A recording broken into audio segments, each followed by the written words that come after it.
Magandang umaga po. Narito na po ang magiging lagay ng panahon ngayong araw ng Huwebes, February 13, 2025.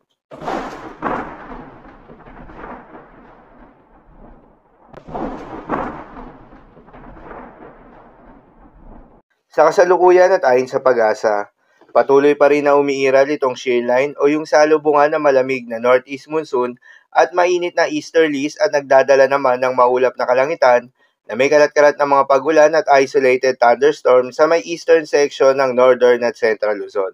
Habang yung northeast monsoon o hanging amihan naman ay bahagyang humina, ngunit asahan na magdadala pa rin ito ng malamig na panahon, maulap na kalangitan na may kasamang mga pag-ulan sa may extreme northern Luzon. Muli namang nakakaapekto itong Intertropical Convergence Zone o ITGZ at nagdadala naman ng maulap na kalangitan na may kalat-kalat na mga pagulan at thunderstorm sa buong bahagi ng Mindanao.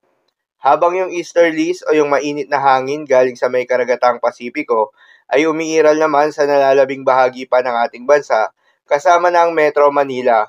Dahil dito ay asahan naman yung generally fair weather condition maliban lamang sa mga panandaliang buhos ng ulan.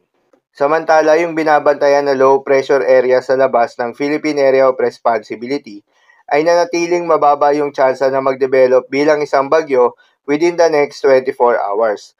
At hindi rin inaasahan na papasok ito ng Philippine Area of Responsibility.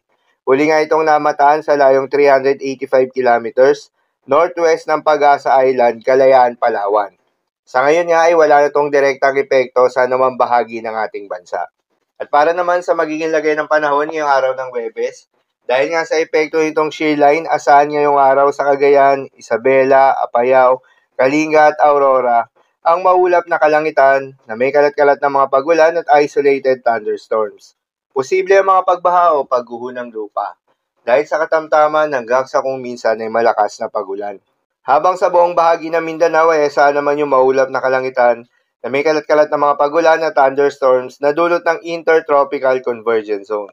Posible rin ang mga pagbaha o pagguho ng lupa dahil sa katamtaman hanggang sa kung minsan ay malakas na pagulan. Habang sa Batanes at Babuyan Islands naman ay asahan yung maulap na kalangitan na may kasama mga pagulan na dulot ng northeast monsoon. Habang sa Metro Manila at nalalabing bahagi pa ng ating bansa, ay asahan naman yung bahagyang maulap hanggang sa maulap na kalangitan na may kalat-kalat na mga pagulan o thunderstorms na dulot ng easterlies. Posible rin ang mga pagbaha o pagguho ng lupa during severe thunderstorms. Sa mga apektadong lugar, ingat sa mga posibleng banta ng pagbaha at pagguho ng lupa, lalong-lalo na sa mga lugar na inuulan na noong mga nakaraang araw pa. At para naman sa magiging lagay ng mga dagat baybayin, ayon sa Pag-asa ay wala na tayong nakataas na gale warning sa anumang seaboards ng ating bansa. Ngunit pinag-iingat pa rin sa mga papalaot ng mga kababayan nating mangingisda at yung may mga maliliit na sasakyang pandagat sa may northern seaboards ng Luzon at eastern seaboards ng ating bansa. Dahil inaasahan pa rin yung katamtaman hanggang sa maalon na karagatan.